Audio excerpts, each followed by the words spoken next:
You know, a few years back as a sports writer, I had the pleasure of covering the New York Jets when a gent named Bill Parcells was head coach.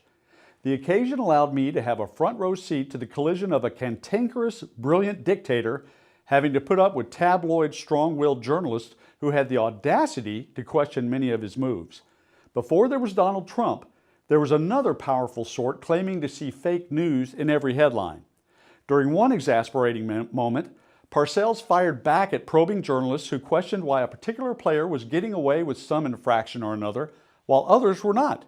The big tuna stared down the reporters and said simply, "You seem to think this is a democracy. It isn't." Fast forward to today and the Dallas Cowboys looming season.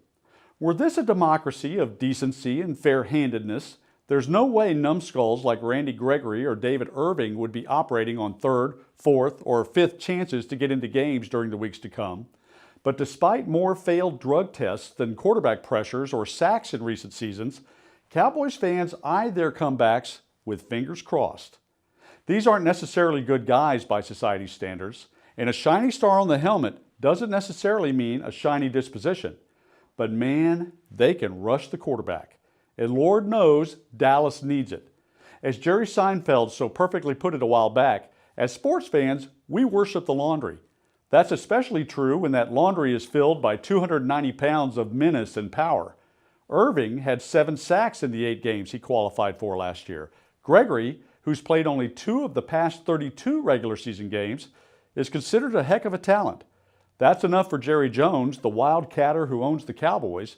He's the same guy who rolled the dice and won on Charles Haley and Des Bryant. Where most of us see a waste, he sees a potential winner. It has meant rolling the dice on a Greg Hardy or a DeMarcus Lawrence.